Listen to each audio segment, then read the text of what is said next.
Colombia's most wanted drug lord, Antonio, is to be extradited to the United States.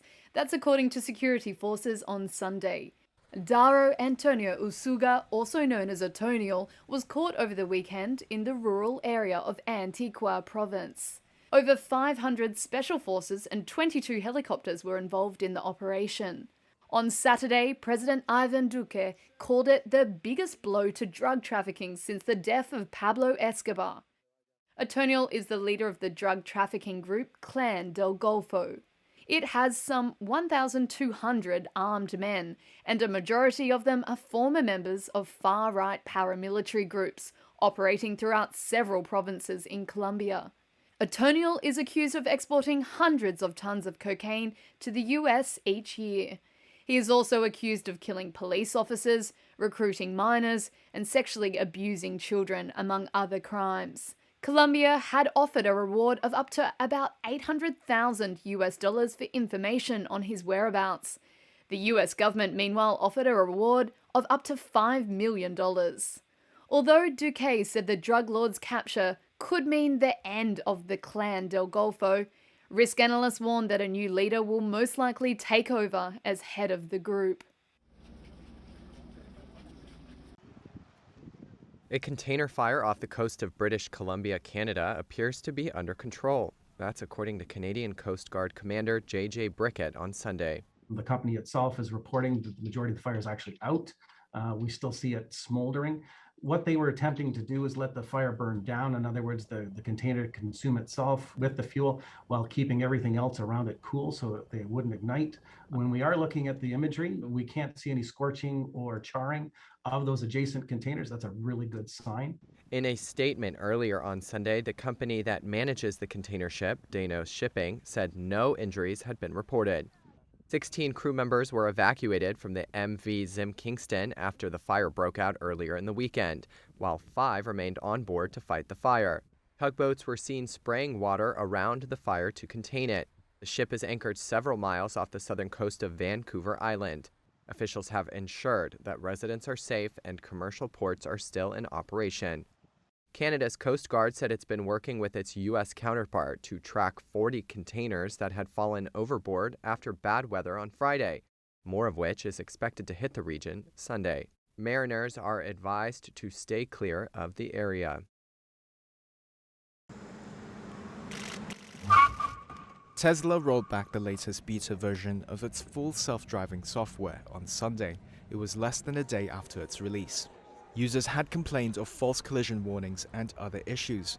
In some video posts on social media, users said vehicles with the latest update repeatedly provided forward collision warnings when there was no immediate danger. Others said vehicles also automatically applied brakes for no reason. Some users said they lost the FSD beta software entirely after having issues with the update. Tesla CEO Elon Musk said on Twitter, quote, "Please note this is to be expected with beta software. It is impossible to test all hardware configs in all conditions with internal quality assurance, hence public beta." Musk also said fixes were in the works, but it's not immediately clear if there's a new date for the release. US federal regulators are increasingly scrutinizing Tesla and its self-driving tech. The National Highway Traffic Safety Administration is probing Tesla's autopilot system in 750,000 US vehicles after a series of crashes. There was quiet on the set of Western film Rust on Sunday at the Bonanza Creek Ranch in Santa Fe, New Mexico, where actor and co-producer Alec Baldwin accidentally and fatally shot the film's cinematographer and wounded one other with a prop gun last Thursday. Production remained shut down. Emotions are raw, and new reports have emerged about troubling practices surrounding the film. What happened the other day is it's gonna put a stain on Santa Fe. A distraught Baldwin was reportedly seen outside a hotel in Santa Fe over the weekend embracing and talking with Matt Hutchins, husband of Helena Hutchins, the cinematographer who lost her life, and their 9-year-old son. Baldwin on Friday said he was shocked and heartbroken at the death of Hutchins. The 42-year-old was killed when Baldwin discharged a prop gun containing a live round that he had been handed and told was unloaded.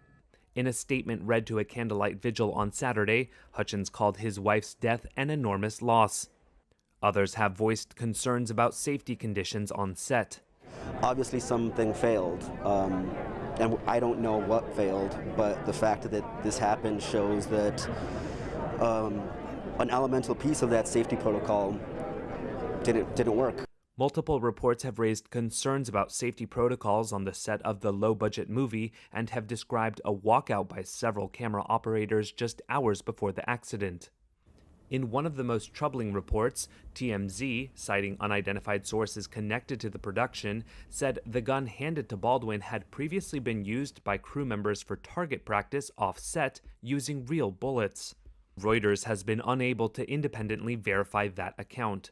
According to the Los Angeles Times, more than 2 weeks ago, Baldwin's stunt double accidentally fired 2 rounds from a prop firearm after being told it was cold, an industry term meaning a weapon is not loaded with ammunition, including blanks. No one has been charged in the fatal incident as the local sheriff's office continues its investigation. A powerful storm barreled across parts of California and the Pacific Northwest on Sunday, triggering flash floods and mudslides. Heavy winds toppled utility poles and downed trees in what meteorologists are calling a bomb cyclone.